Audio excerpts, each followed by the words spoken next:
Well, good morning, everyone. My name is MightyStream, and today is November the 24th. I'm going to do your Just for Today in a meditation for November 24th. I'm brought to you by Hope Through Navigation, and this is our H.O.O.D Recovery Services. You can reach me at recoveryofhope21@gmail.com.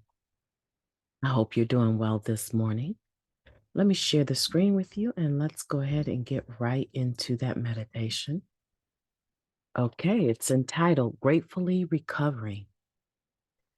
We entertained the thought that staying clean was not paying off, and the old thinking stirred up self-pity, resentment, and anger.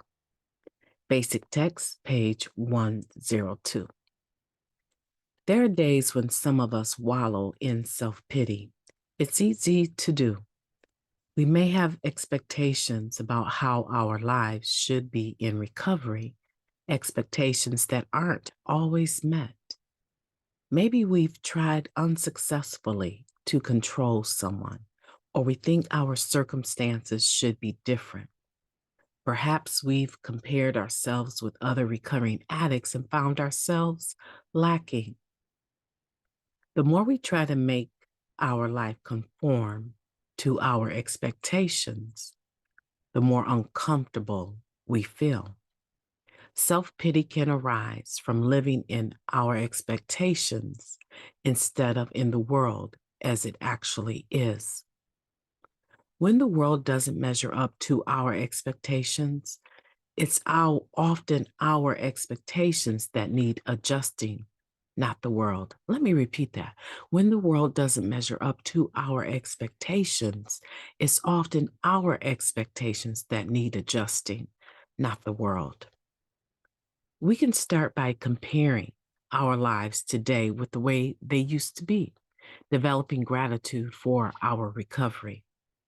We can extend this exercise in gratitude by counting the good things in our lives, becoming thankful that the world does not conform to our expectations, but exceeds them. And if we continue working the 12 steps, further cultivating gratitude and acceptance, what we can expect in the future is more growth, more happiness, and more peace of mind. We've been given much in recovery. Staying clean has paid off. Acceptance of our lives, just for today, frees us from our self-pity. Just for today, I will accept my life gratefully, just as it is. Beautiful. Let's take a moment of silence followed by the we version of the Serenity Prayer, please. Moment of silence now.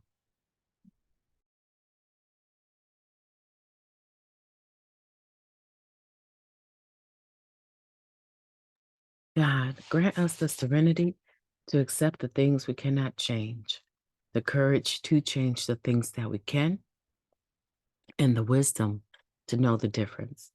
Just for today, please and thank you. So I'm still struggling with some illness. You can probably hear it in my voice. My voice sounds so scratchy and softer. So just excuse that. I'm going to do the best I can, but I won't spend a lot of time expounding, at least until I'm feeling better, okay? So thank you for that, and thank you for your prayers as well. Gratefully recovering. Now, I believe that for me, I flip in and out of a state of gratitude when it comes to my recovery.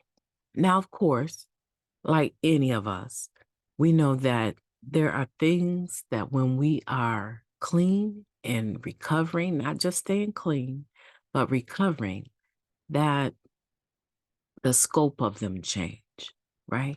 Our perspective of them change. The energy that comes with the same things that we may have encountered while we were using changes. Sometimes we become more angry as a result of being able to see more clearly what's going on around us. Usually we become more angry.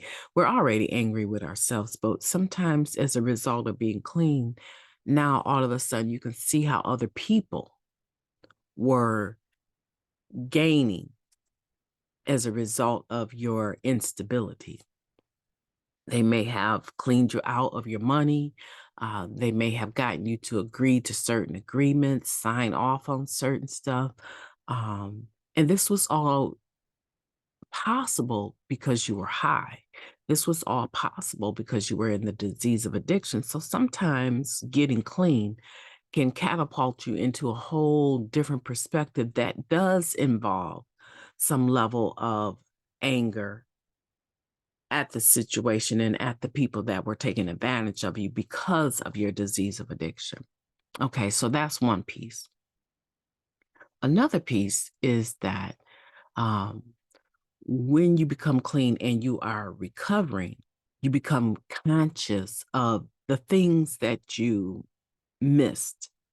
All right. And I'm not talking about the people that used you. I'm talking about the opportunities that you missed, the jobs, the relationships, the um, business opportunities. That would be jobs as well. Um, Education opportunities. You become very much aware of the things that you missed and aware of some potential that you will not be able to maximize on. And so there becomes this self-directed anger. Like, I can't believe you wasted. Maybe you won the lottery. Maybe you had a lot of money or inheritance. I can't believe I wasted all this money and it went up in smoke. I have nothing to show for it.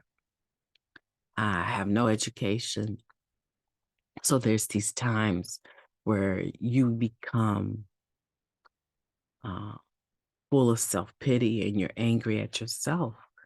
And it's as a result of being able to see what you could have done and what you ended up doing. So this is an example of self-pity. And in that self-pity, we have a tendency to be ungrateful. We're looking at the expectations of ourselves as the new person rather than the expectations that maybe just came with the territory of being in active addiction. And we want to beat ourselves up. Well, I am here to tell you, if you, especially with this education piece, I can so relate. I gained a lot from living in Africa, in India for 3.5 years. I gained an awful lot.